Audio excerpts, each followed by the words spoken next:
Stop the attack against workers. They're trying to stop the politicians who represent the ruling class.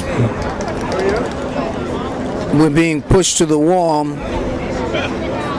and we're trying to develop some kind of solidarity with all the unions, because if we try to struggle alone, we're going to be wiped out. We need to have all the unions working together, and that's what this is about. And the management is saying you have to take concessions, and some in the union say we have to give up, that we can't get what we need. What do you think about that whole idea of concession bargaining? I don't believe in it, never have, and I think that if we had stayed on strike, we would have had a contract already, and we wouldn't have the need for this. It would be a victory celebration. And you're facing criminal charges. The past history of BART, they've gone after Ray Kwan, who was an activist, tried to frame him up. What's going on? Is this a tactic of BART? Yes, definitely. And it's one of, if you look at Tom Hawk's history, this is the kind of thing that he engages in. But it's also what the district does. So it's a marriage made in heaven. Hawks and management. So you think that the purpose is to retaliate, tell people not to open their mouths, go along with the program? Absolutely. If you're a threat, or they perceive you as a threat, if you're going to slow down their plans, they'll come after you. And it's, this way they're trying to scare the rank and file and keep them from organizing.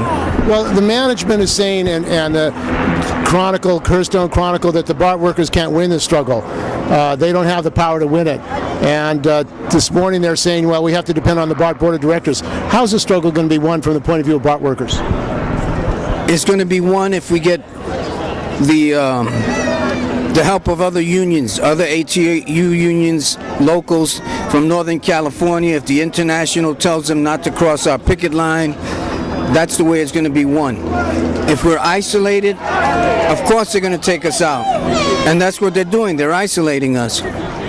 They want to keep us from uniting with other unions and with other community groups, the unemployed, everyone.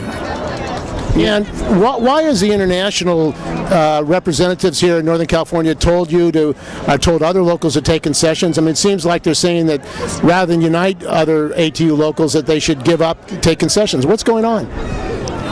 Well, I mean, I don't want to speculate, but it's an interesting question that you pose. My belief is that unions for a long time have been corporate and work hand in hand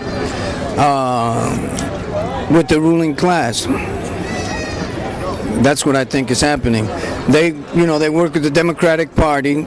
The unions have wedded themselves to the Democratic Party, and it's an abusive relationship. They get smacked around until the election comes, and all of a sudden they get, baby, I bought you a new outfit. I'm going to take you out. Just vote for me. So many of these BART Board of Directors were supported by unions, SEIU 1021. They were supported by labor, and now they're saying that the workers have to take pay cuts. Are you shocked by that? Or surprised? No, I'm not. The board members are not our friends. The Democratic Party is not our friends. None of these people, the mediators, they're all opposed to giving workers what they want. They'll give themselves outrageous salaries, cost of living adjustments, wonderful retirement plans. The board of Grace Kruniken received a sweet 2-year contract where she's fully vested in medical and retirement. But we can't get anything. They want us to just go backwards. And you're fighting for justice in the court case. What's the union done to support your case so that you're not victimized? I have no comment, because otherwise I'll start laughing hysterically and I won't be able to talk. But you do have a lawyer. Absolutely. And that lawyer was provided by the support of the rank and file, paid in $1, $5, $10, $50. That's the only reason I have a lawyer. Do you think that the workers are going to be able to overcome this political situation here, where basically they have a leadership that really don't want to fight, even though they're in a class war? Only if they, I think the rank and file wants to. They definitely do not want to take a concessionary contract. They don't want something where they give up. They want a living wage. They want to be able to retire with dignity. They want to be able to take care of their families. It's not an unreasonable request. This area is extremely expensive, and you look around, I wonder who owns the property. I mean, because you see these condos going up, and it's the 1% forcing out the 99% out. And I think that the unions, the BART union, I know the rank and file is pretty solid. I don't know about anyone else.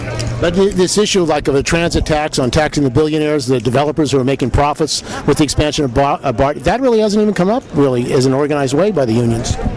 No, and that's unfortunate, because the fares are going to go up even if we receive no wage increases, no benefits.